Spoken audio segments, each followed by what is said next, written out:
Virtual Pub, our second last session for spring 2024. But there are other things on the calendar besides Science in the Virtual Pub, which I'll mention as they come through on the scrolling slideshow. There is tonight's session. Unfortunately, Regina had a family emergency, so we have Caroline Genther and Missy Walker from the Whale and Dolphin Conservation presenting tonight.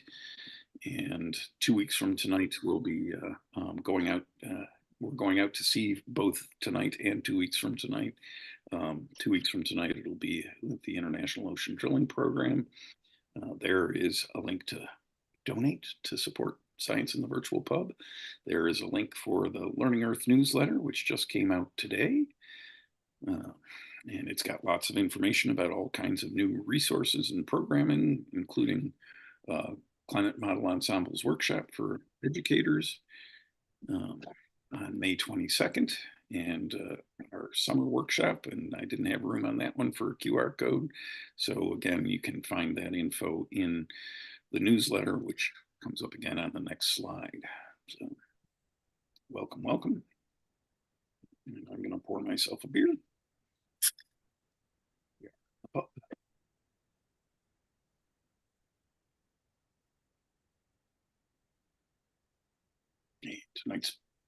Tonight's beer is a Lawson's Finest Liquids Little Sip. Pretty tasty. And as it notes there, you can find recordings of most previous sessions on the Science in the Virtual Pub events page, as well as on the PRI's YouTube channel. And the New York Rocks exhibit will be up for the rest of the year at the Museum of the Earth if you get to Ithaca.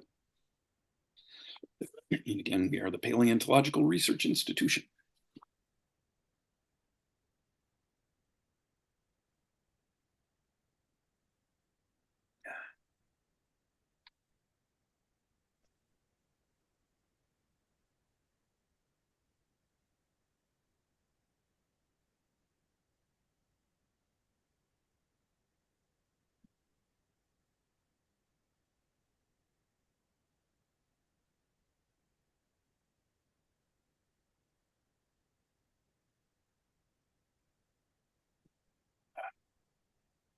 So how's everybody doing? You can introduce yourself in the chat if you would like as well.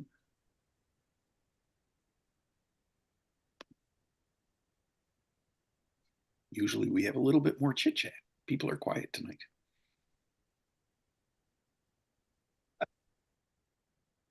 Too cold to talk. It's a beautiful day here in Western New York. Yeah, today's our first beautiful day in Central New York for quite a while. It's my colleague Rob Ross, who's PRI person. We've also got Ingrid Zabel on the call. Hello, everybody.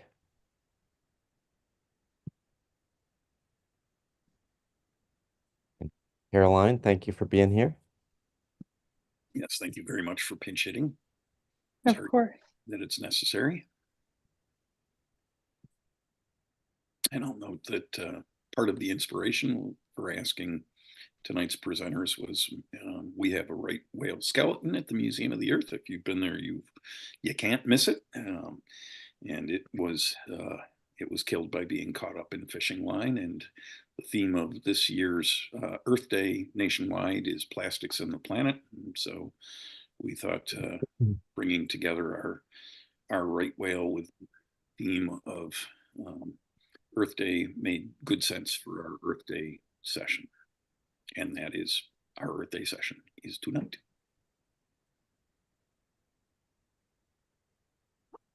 Yes, I remember when they had it buried in the cow dung outside, trying to get the flesh off of it years ago. Yes, indeed. Yes, indeed. Rob was actually involved in some of that. It was before my time at PRI that we got the whale. Yes, that was a big project. It was. I was teaching the summer school over at Cornell at the time. I used to bring the students over to check it out.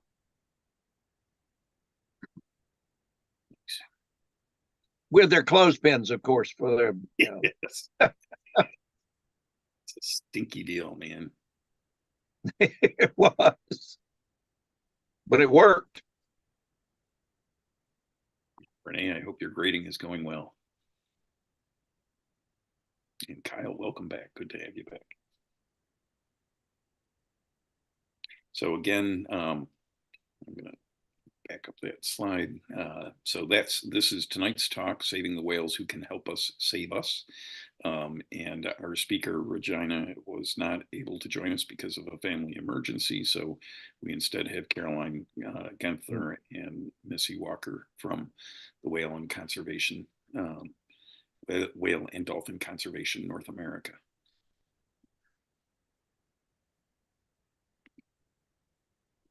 And 2 weeks from tonight, we will have our final session, Unlocking the Ocean's Mysteries with the Jody's Resolution.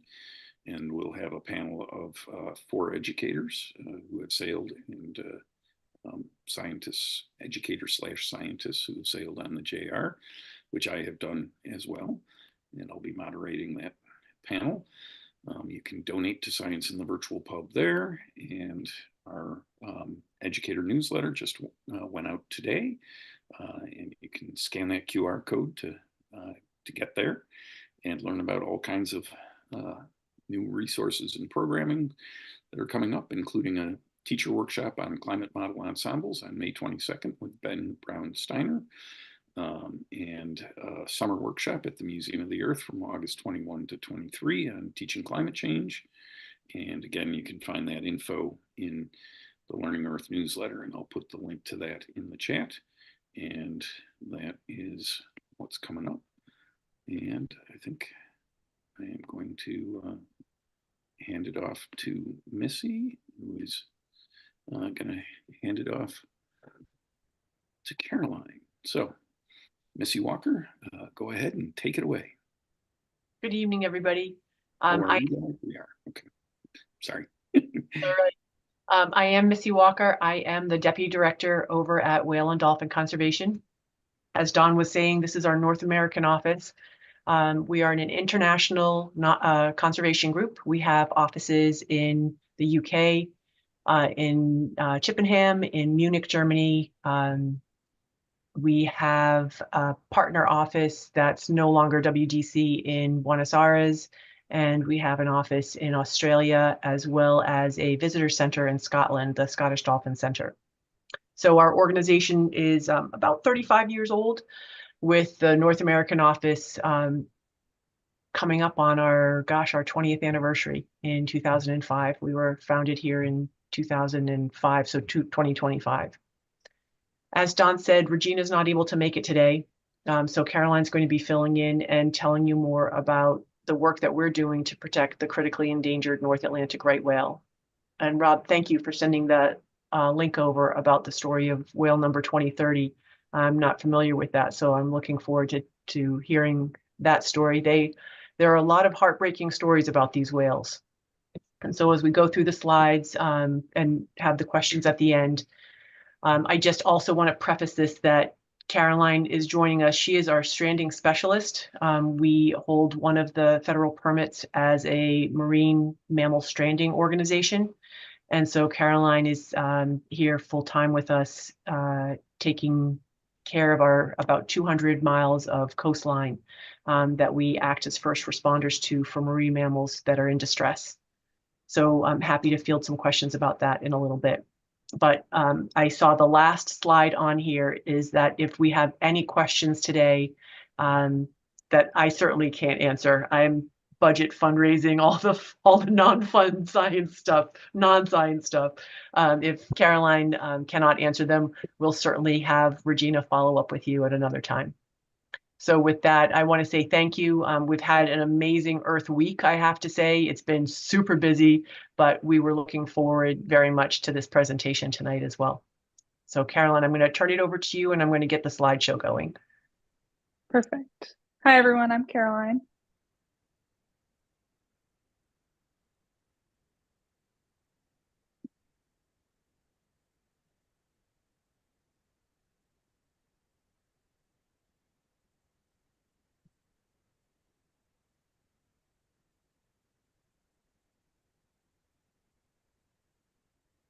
We practice this and everything. Hang on.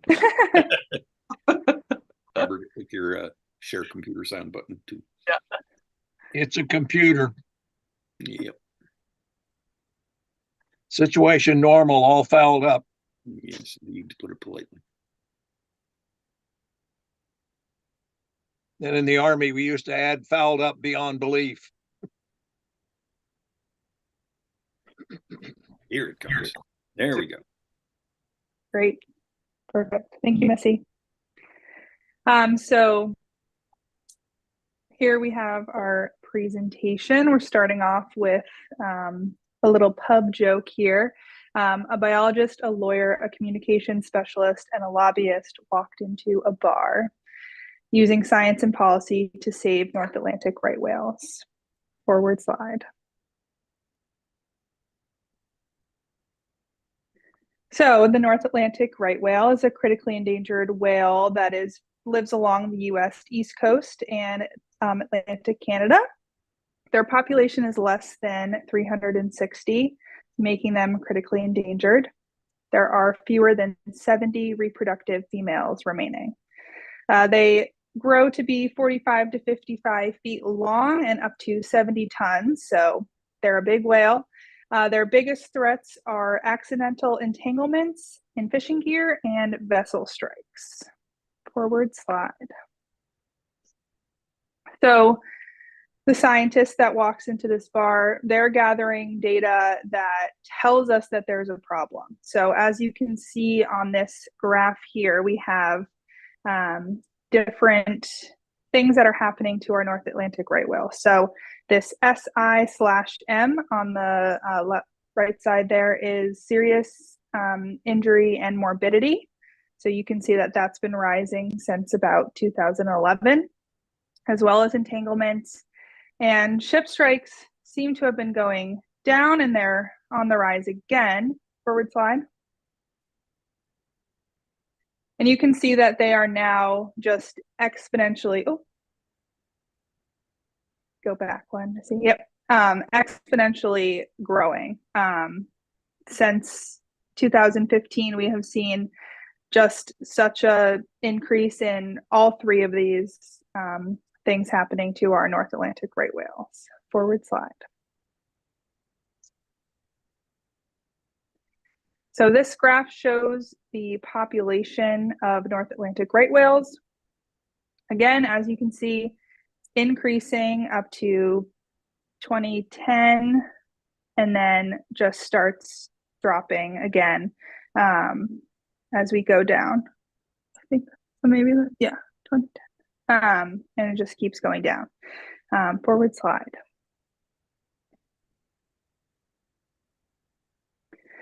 So the scientists tell us, the data tells us that there's a problem. They can't do anything to fix that problem. That's where policy comes in. So we're looking at legislation, regulation, litigation, campaigns, public interest, and market forces. Forward slide. So there's two legislations that govern marine mammals in the United States. The first is the Marine Mammal Protection Act from 1972, and this protects all marine mammals. This is enforced by the National Marine Fisheries Service, and that includes seals, sea lions, whales, dolphins, and porpoises. So that governing body is in charge of all marine mammals. Then we have the Endangered Species Act of 1973. This covers all endangered species. So that's where our North Atlantic right whale is going to fall, and that is covered by the U.S. Fish and Wildlife Service. Forward slide.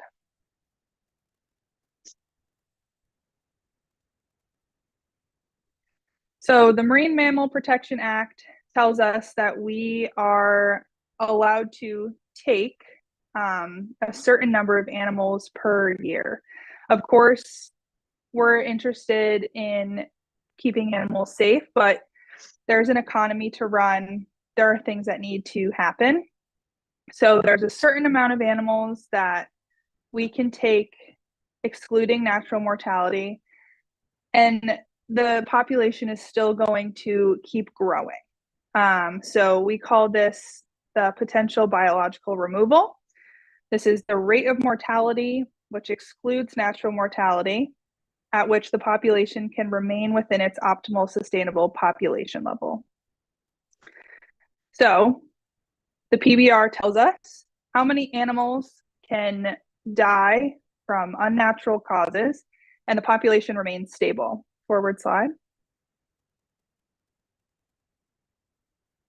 So the PBR for North Atlantic right whales is less than 1 whale a year. And we are at 8 already for this year. So the science is telling us, this equation is telling us that we are allowed less than 1 whale a year in order for the population to remain stable. And we are already at 8, which is not great. Forward slide. So what does the Marine Mammal Protection Act tell us we need to do in order to take action? So we have take reduction teams and take reduction plans. So a take reduction team includes members from stakeholder groups such as the trap and pot fishery and the gillnet fishery, as well as conservationists, state and federal officials, fishery management organizations, and scientists all the way from Maine to Florida. And they create take reduction plans to mitigate the risk to marine mammals proposed by fishing gear. Forward slide.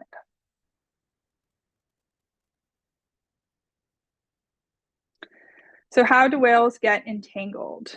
Forward slide.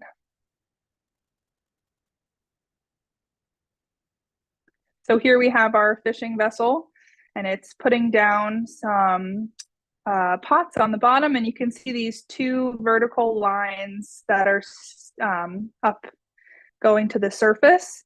Those tell the fisher people, you know, this is where our traps are. It also tells other fishermen, this is where that guy's traps are. So it also allows for them to pull their traps up. Forward slide one more time. And so fisherman leaves his traps there, and then the whale comes in and it can get entangled in those vertical lines.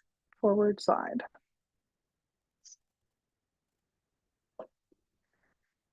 So entanglements are harmful to North Atlantic right whales because it is very exhausting to have a line dragging behind you. It creates a lot of extra drag and requires a lot more energy to move. So because of that, they're going into their fat stores, and those fat stores are very important for reproduction. Your hormones need fat in order to do their job. And so without that fat there, those hormones aren't, you know, able to work, and we see less and less calves over time. It's also, of course, unsafe for these whales to have such little fat stores. You know, if there isn't prey available to them, they have a lot less to lean on. Forward slide.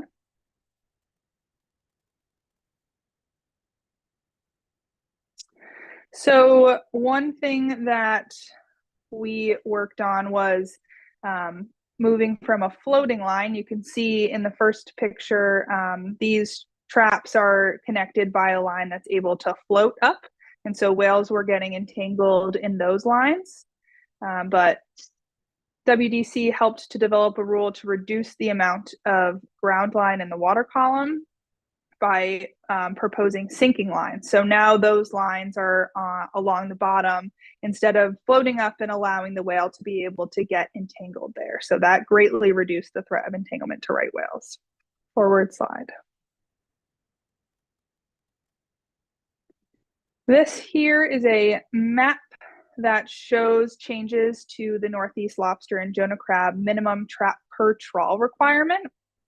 So essentially, this means that they have to increase the number of traps per trawl. And if there are more traps on each trawl, that decreases the number of vertical line. So if instead of having 1 trap per one trawl. There's 2 vertical lines per one trap versus you have 10 traps on a trawl. That's 2 vertical lines for 10 traps. So that greatly decreased the amount of vertical line in the water as well. Forward slide.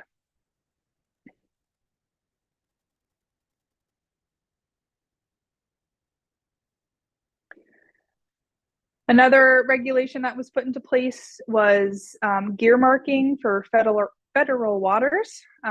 This helps us not to pinpoint, oh, this fishery is entangling whales, but it helps us to pinpoint where these regulations need to be put in place. So say the whales aren't in New Hampshire, we aren't seeing whales entangled in New Hampshire, but we are in Massachusetts. So we know to kind of put a spotlight on our efforts in Massachusetts versus New Hampshire. Forward slide.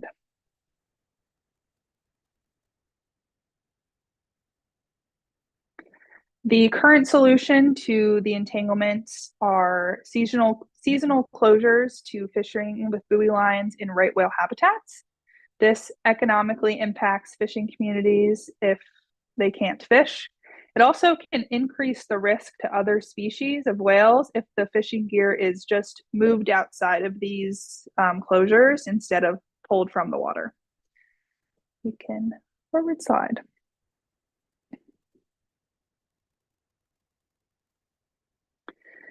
So we've been working to help fishermen closed areas, essentially. So we want to enable economically and culturally important trap and pot fisheries to successfully operate in areas restricted to static vertical lines. Essentially, provide fishermen with the tools to fish in these closed areas. Next slide.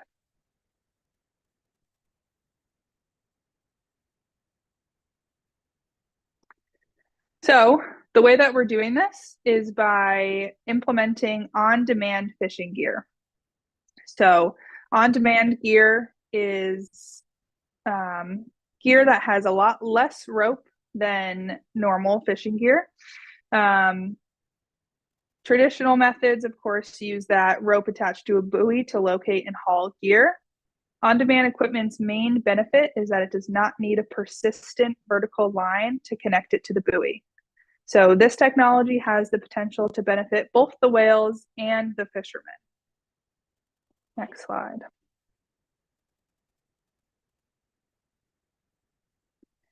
There are a few types of on-demand gear. All of these are communicated with in 2 different ways. So either from an app or using acoustic messaging to the trap itself. So the pop-up buoy is essentially, as it sounds, it's a buoy that the line is tightly spooled in the trap. And then the fisherman can either use an app or send out an acoustic signal that tells that trap to let go of the line and let the buoy float to the top. This then allows the fisherman to grab the line just as normal. The inflatable lift bag works very similarly. Again, the fisherman will use an app or acoustic messaging to tell the buoy to inflate. So there's a canister of air in there that helps to inflate the buoy. And then that lifts it to the top. Again, there's rope there that unspools and goes to the top.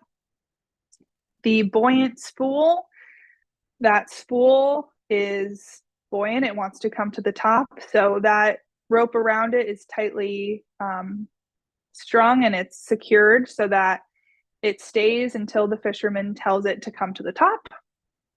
And then the last one is timers. So instead of using that app or the acoustic signal, the fisherman can set a timer and say, I want you to pop up on this day at this time.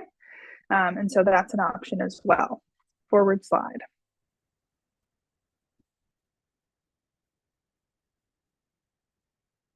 Alrighty, and this is our video, Missy. Yep.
Would anyone want to watch that video again before we go forward?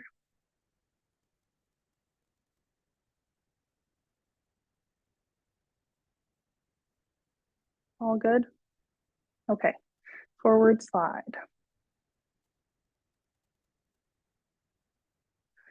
So getting the gear into the water is a little tougher than it might seem.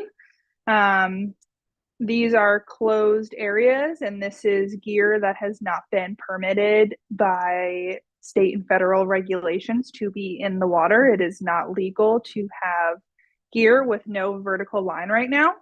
So they have exempted fishing permits that allow them to fish in these closed areas.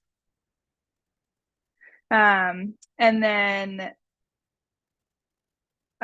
we do invitational demos. The researchers have been doing invitational demos with individual fishermen, harbors, fleets, towns, and other agencies that want to learn how to get this gear into the water. And then there's a collaborative gear lending library. So this gear is expensive, and as you know, other companies roll out new versions of these gear, it's expensive to get these into the water. So organizations like WDC have gotten funding to purchase these traps and this on-demand fishing gear and put it in this collaborative gear lending library that allows the fishermen to use this gear without having to pay for it themselves. So it helps to get the gear into the water. Next slide.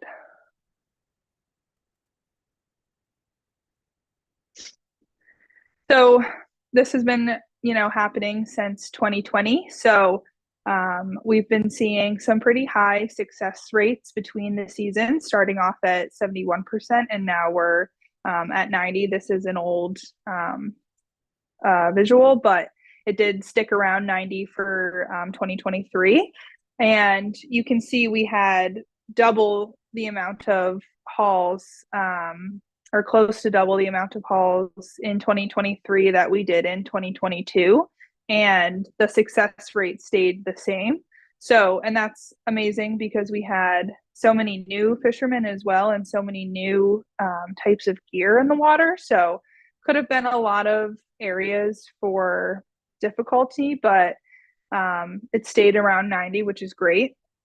The things that can go wrong with this gear, there's a few different categories. There's acoustic failure. That acoustic signal might not sound, or the trap might not hear it, things like that. There's mechanical interruption. So that's something like the line snagged and it couldn't make it all the way to the top. Obviously, things can break, so that would be an unsuccessful run. And then operational interruptions, which is essentially user error. The two main ones that we see the most are mechanical interruptions and operational interruptions. And the way to address these is through improving the design. So going back to these engineers that are working on this and saying, hey, this is what happened during our trip last time. Maybe we could work on fixing this. And then also just training and getting people used to using this gear. A successful run just means they put the trap out and the trap came back to them. We don't measure that based on if there was anything in the trap, because can't control that on our end, but everything else we can. Alrighty, forward slide.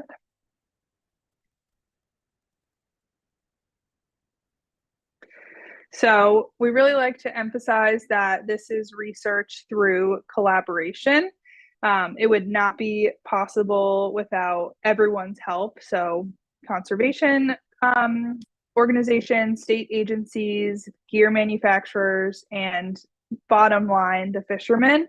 if this doesn't work for them, it doesn't work for us.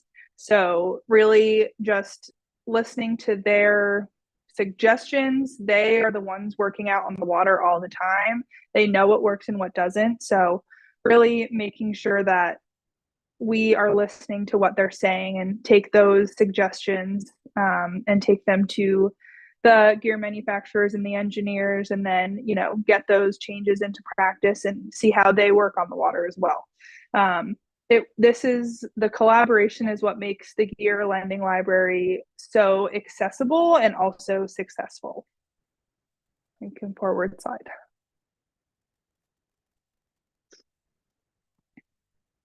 So as we continue with the trial and error of on-demand fishing gear, just continuing to support current and future fishermen and collaborators, continue to support efforts to resolve gear conflict issues. So there's two types of gear conflict that have presented themselves as an issue with on-demand gear. The first is bottom gear on bottom gear issues. So if I can't see your buoy on the water, I don't know where your gear is on the bottom, and I might put my trap right on top of yours.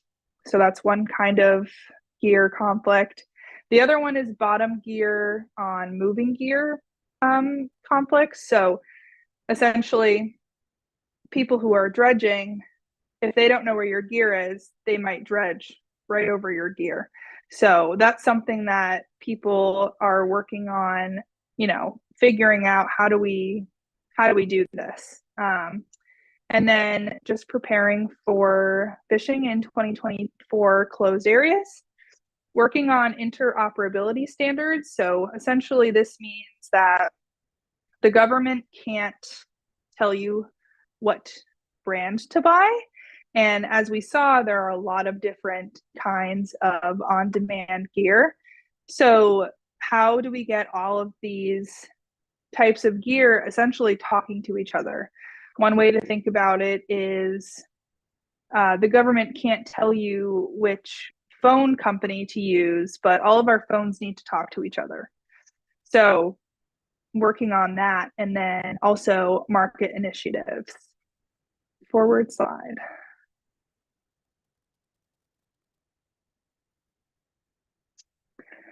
So now the Endangered Species Act.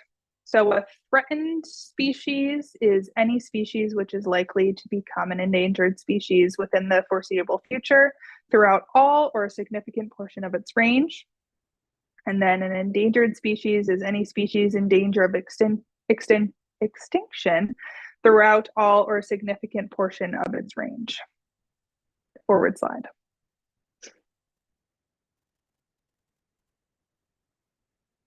So vessel strikes fall under the Endangered Species Act, which prohibits the importing, takes, possession, selling, carrying, transporting, trade, and generally violating endangered species regulations. So threatened species are covered at the discretion of the Secretary. Forward slide.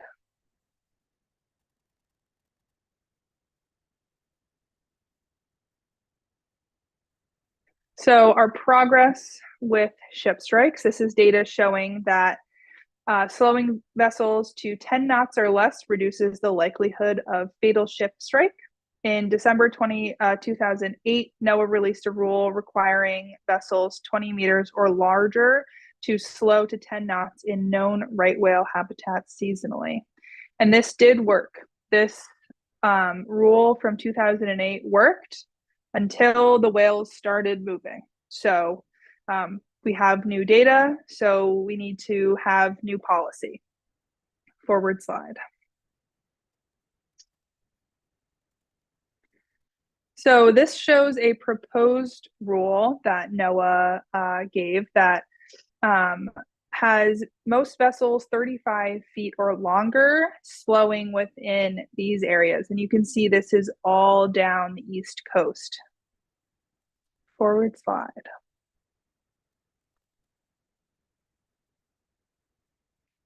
So this proposed rule really means nothing until it is law. proposing a rule doesn't put it in place. So it's a long and winding road to increase vessel strike protections for endangered North Atlantic right whales. In 2012, NGOs petitioned to include vessels that were less than 20 meters. And then in 2020, again, the NGOs petitioned to expand areas and include vessels that are less than 20 meters. In 2021, we didn't see any action from legislators, so a lawsuit was filed just to, light a fire and see if we could maybe get some things moving. In 2022, NGOs petitioned for emergency regulations in calving areas. And then in 2022, NOAA proposed the expanded rule. Again, a proposition does not mean that this law is in effect. So in 2023, NGOs petitioned for emergency regulations in calving areas once again. In 2024, NGOs requested a lift of stay of the court case. And then in 2024, the rule was moved to OMB, but not yet released, and that's the Office of Management and Budget. And then at the bottom of this slide here, we have 3 right whales that were unfortunately killed this year, actually. On the left, we have a calf that unfortunately suffered a vessel strike very early in its life. And then all the way on the right, this is the last right whale that died this year. And I was actually a part of that necropsy. And the significant findings are significant trauma, blunt force trauma to the caudal area that's consistent with vessel strike. So forward slide. So one of the things that we want to do in order to, spread the word and spread the love for these whales and have people growing up, generations to come, that are stewards for these animals is education and outreach. So we have our life-size inflatable North Atlantic right whale Delilah. She was actually made using level A data. So that's morphometrics and measurements from a whale that died named Delilah. And so Delilah goes all around the country. She's actually, I think she's going to Connecticut next week. Missy, correct me if I'm wrong. But she has been all over the place. And then our education team is also doing some programming on whale naming right now. So there's a catalog of North Atlantic right whales that, tells us who each individual is. And then every year, a few more of these whales are named. Here in the bottom right, we have Jagger, named for his big lips. So it's a fun way to, get people involved in conservation and create an emotional connection to these animals. Forward slide. So why does this matter? Since January, 8 North Atlantic right whales have been reported dead or critically injured. You can forward slide. So whales are very important to every one of us. Every other breath that we take is from phytoplankton that are on the surface of our waters. And one of the major sources of nutrients for these phytoplankton are whale poop. So whales are an essential part of the ecosystem by providing us with oxygen, supporting vibrant fish stocks, and fighting climate change, all because of where they take their bathroom breaks. Whales cannot poop under pressure. Where they go to dive and feed, they can't go to the bathroom down there. There's too much pressure. So they have to come to the top to do a number 2. And all of that awesome nutrients then is ready and available for the phytoplankton to take in, along with sunlight and carbon dioxide, in order to grow and also give us over 50% of the Earth's oxygen. So whales are very, very important to us. You can forward slide.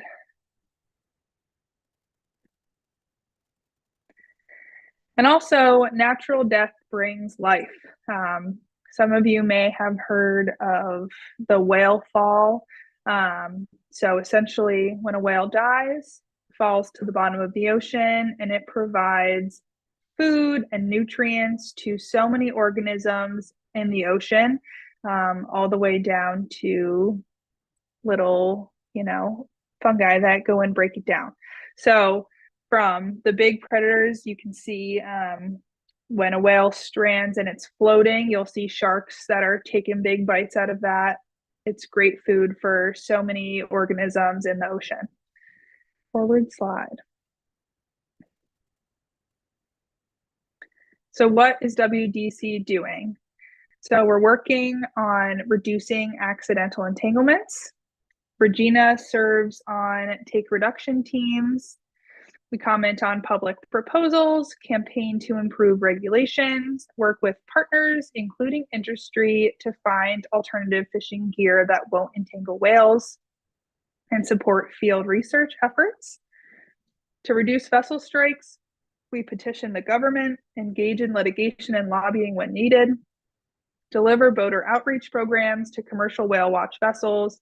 This includes our Whale Sense program, recreational boaters, which is our See a Spout program, and the sailing community, which is our Sharing the Seas program.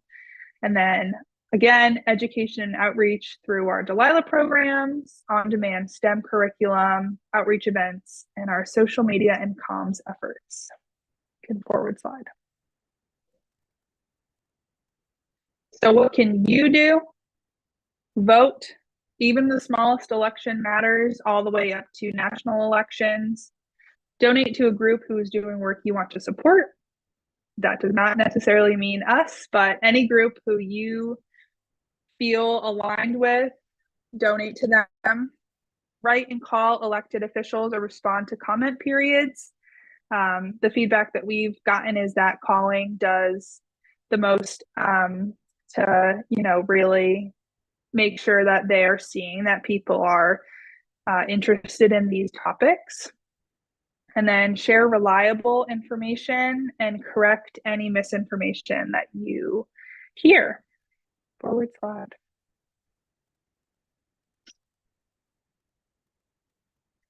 So you can do anything, but not everything. Just like Missy was saying at the beginning, she's all donor and comms and stuff, but she's obviously a very important part of our team. We have a lot of very important people on our team that do a lot of different things, so it takes a village. Forward slide.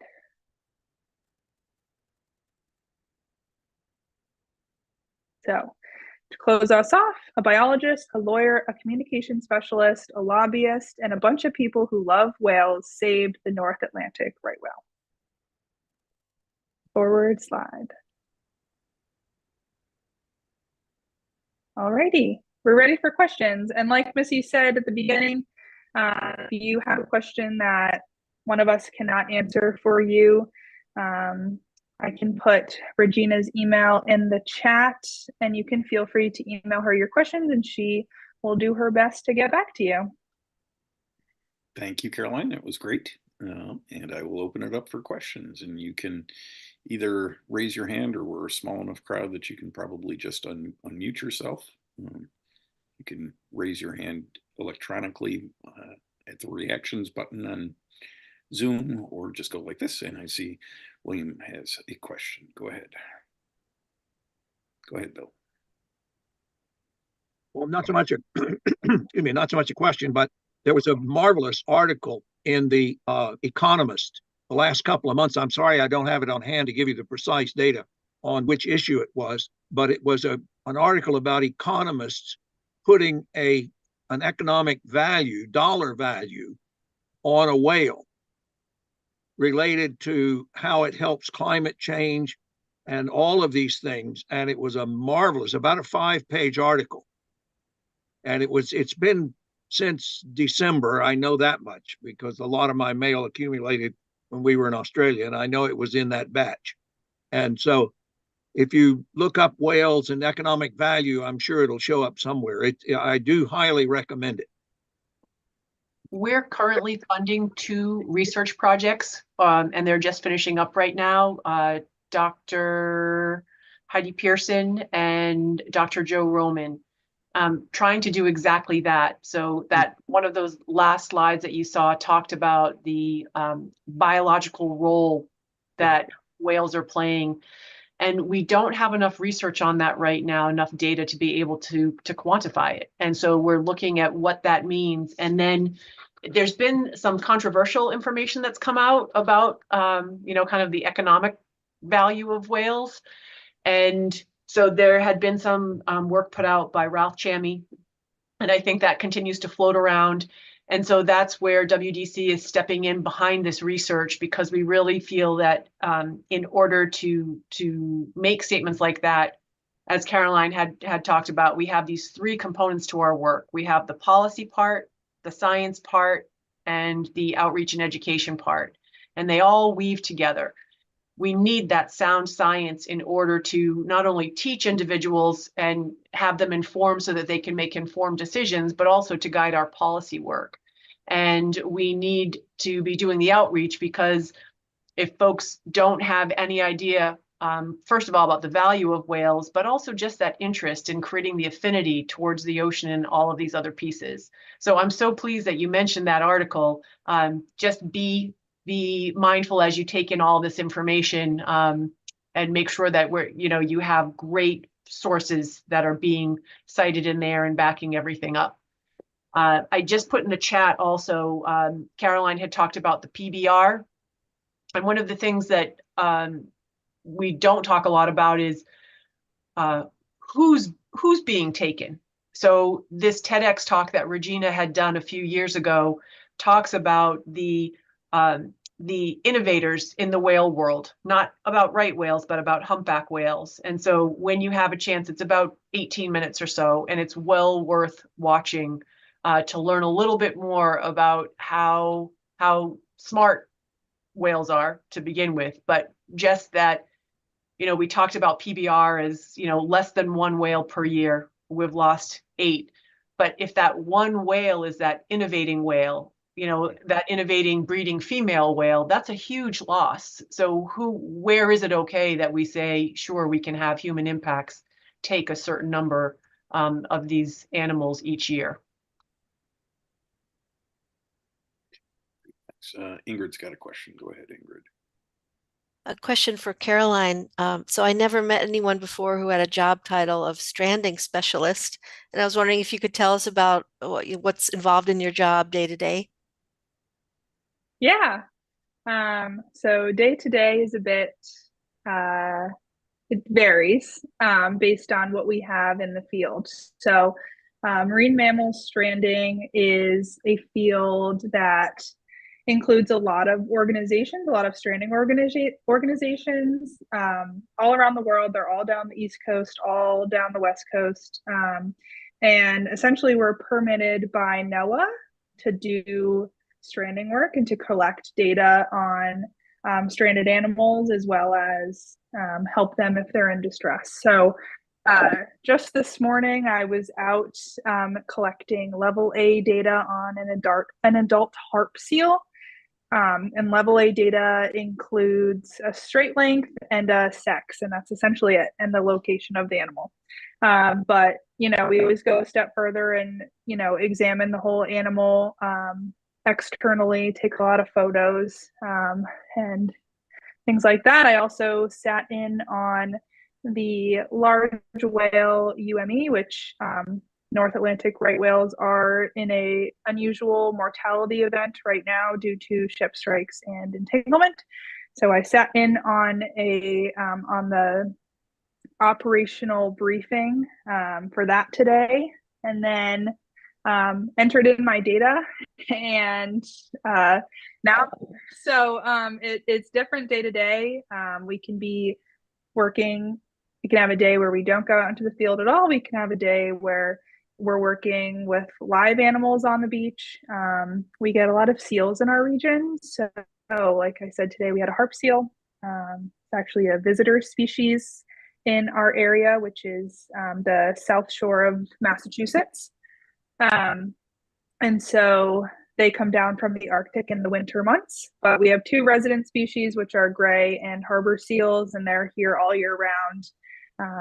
It's normal for seals to haul out on the beach and rest. So we get a lot of calls of seals just resting, trying to, regulate their body temperature. But just as with us, it is the case sometimes that they are sick or injured, or possibly, entangled. They also suffer from entanglements and propeller strikes and things like that. So, yeah, a lot of data gathering.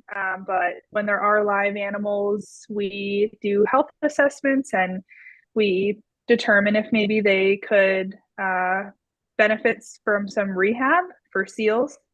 And then we'll coordinate with rehab facilities in our area that are permitted to rehabilitate seals. We're close to the Cape, which is a stranding hotspot for dolphins, actually, because of the geography of the Cape and the tidal fluctuations. They actually get a lot of healthy stranded dolphins that will come up onto the beach. And so on the Cape, they will actually release those animals if they're healthy enough. In our area, that is not so much the case that an animal would strand healthy like that. So, yeah, varies from day to day what I do, but data collection on deceased animals, and then trying to determine best plans for when there are stranded live animals. And then those data that are submitted for the level A's go into a federal database and are eventually used to help guide some of these policy decisions. Yeah, so that data can, like Missy said, tells us what we need to be conserving, and shows us trends in population health that can, again, kind of pinpoint we should be really putting our effort into this. And Lisa put a question in the chat, which I'll go ahead and read for the folks on YouTube out there. Does your organization collaborate or partner with other marine protection NGOs such as the Cousteau Society, Sea Shepherd, et cetera, et cetera? Thank you. Oh, and Missy answered it in the chat, I see. But so I will say a lot of the right whale work in particular requires partnerships. So Center for Biological Diversity, Conservation Law Foundation, Animal Welfare Institute, IFAW, and several other, the New England Aquarium has a very active right whale policy. The Center for Coastal Studies, we do quite a bit of work with there as well. Regina's been going out and doing right whale surveys with Woods Hole Oceanographic Institute, WHOI. Caroline, can you think of any others? Our stranding organization, we're in a place where there are a lot of other stranding organizations in our immediate area. So we'll help IFAW when they need us. We've helped Seacoast Science Center. We've helped Mystic Aquarium. We've helped Marine Mammals of Maine. So yeah, our stranding team helps and collaborates with other stranding organizations in the greater Atlantic region as well. I'll ask a follow-up question related to that and then hand it off to Rob after I ask my question. Is that I know you've got a 1-800 number for calling when there are stranded animals. Is that a shared number amongst those organizations you were just talking about, or do you all kind of scramble when it's in somebody else's sort of backyard, or how does that work? Yeah, so each organization has its own hotline number, but there's also a general stranding number that is NOAA's hotline. And so when you call that number, it'll take you through a menu and kind of figure out where you are on the coast. And then from there, our phone will ring, Seacoast Science Center's phone will ring. So that will it'll lead you in the right direction, and then you'll end up talking to one of the organizations in the area where you are. And I'll hand it off to Rob. Thanks. And then Bryce. Carolyn, is there any consensus about the reason for mass strandings now? They can happen for a lot of different reasons depending on where they are. The Cape is interesting again because of that geography. So it can be the case that a lot of animals have followed each other and they're following prey, and then all of a sudden there's no water beneath them. And so that's an instance where you might see a large number of healthy stranded animals. Another something that might happen is that there's one unhealthy animal that is going to strand, and they're social species, so they have all of these healthy animals following behind it, and they all end up on the beach. Storms, different noise sometimes can cause them to strand. There are tons of reasons why animals will mass strand like that. Rob? For people that are relatively close to a coastline, are there opportunities to either volunteer or do some kind of citizen science that would help these efforts? Definitely. For stranding in particular, I know that all organizations are, for the most part, all interested in having volunteers. So definitely look up some stranding organizations in your area. And then also, it's always helpful if you report animals that you see. So even if you're unsure if an animal is technically stranded, that gives us data that that animal go down as a sighting instead of a stranding. And so that shows us, how many animals did we get reported in our area. So that's a great way to contribute to citizen science, is to just report animals that you see. Thank you. Caroline, is there a web link that we could put in that would help individuals throughout the different parts of the US find their stranding network? Yes, let me grab that link. I have it hopefully pretty close.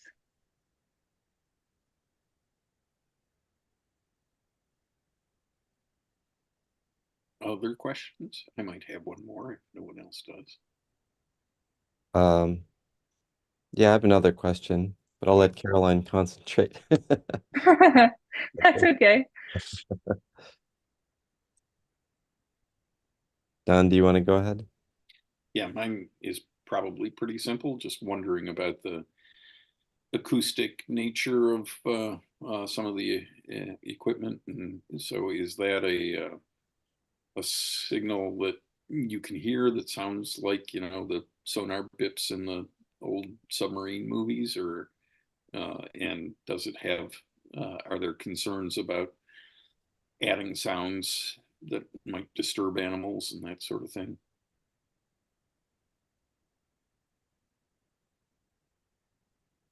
That might be a question for Regina. I'm seeing that Found my limit. in the chat as well. Have correlations to strandings been associated with military testing or large simply moving with sonar through the ocean? So large ships. So I will pass that on to Regina. And Don, what is the best way for us to do this?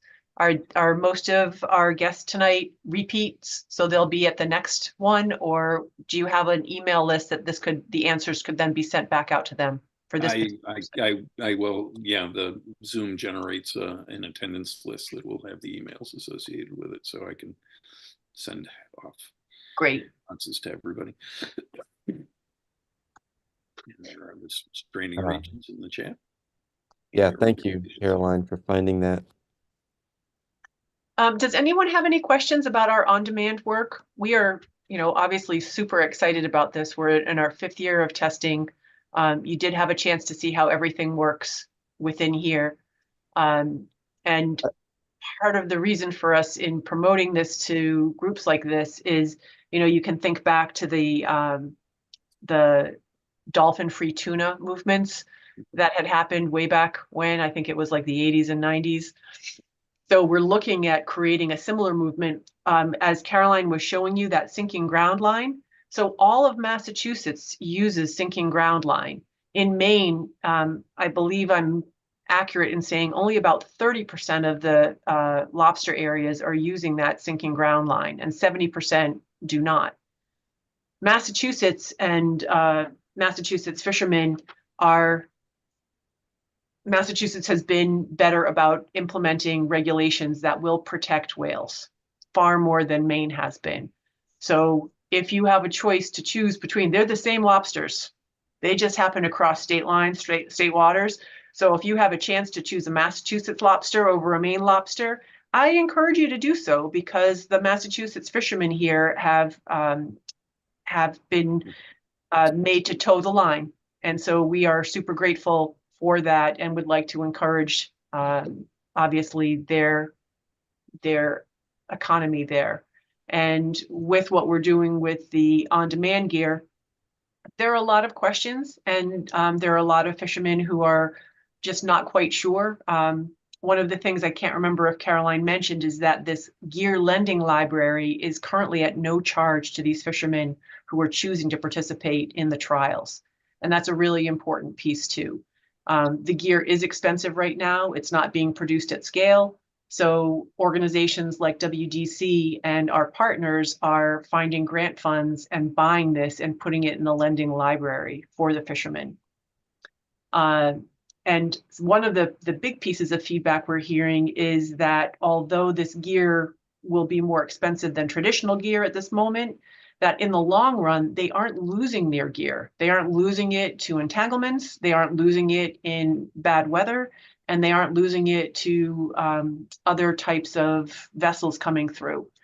So we're just getting some really important feedback, and we do think that we aren't by any means advocating for this to be a replacement for other fishing gear, but for folks who want to fish during these seasonal migrations.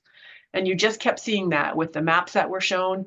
I mean, essentially what we're looking at, when school is in session, there are flashing lights and we have to slow down as kids are going to the school.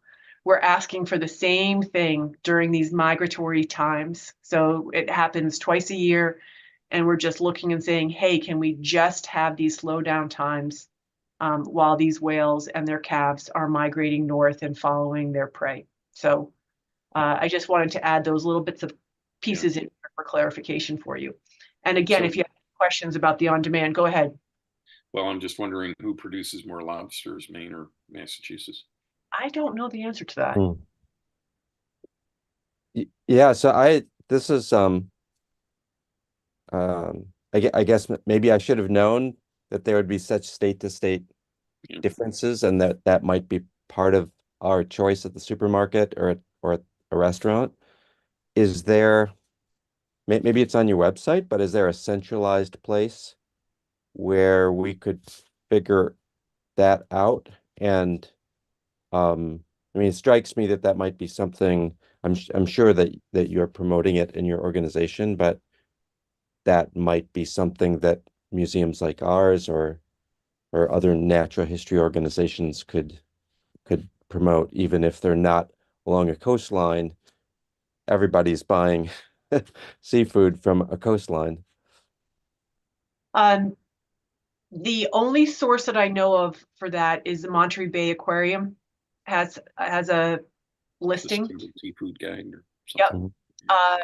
For the Massachusetts lobstermen, for a while they had a special colored band that would go on the lobsters, and I think they've discontinued that. So I'll have to find out a little bit more again from Regina. We're just gonna keep pulling her in so that I can give you more details on that. She is in the thick of all of these TRT meetings and all of the stakeholder meetings. Thank you. Yeah, that's super interesting and important. Mhm. Yeah, that Monterey Bay Guide has been around for a very long time. I've Bryce? been vegetarian for a long time, and I haven't used it, but I know it exists. Bryce, go ahead. Proponents of the offshore wind projects down on the Jersey Shore, I know, often complain about, oh, this is going to wreck the whales and so forth. Is there any evidence where offshore wind basically is already established that there's a problem for the whales? Caroline, is it okay if I start with that and then I'll let you add on? Yeah. At this point, no. So Caroline was telling you about the unusual mortality events.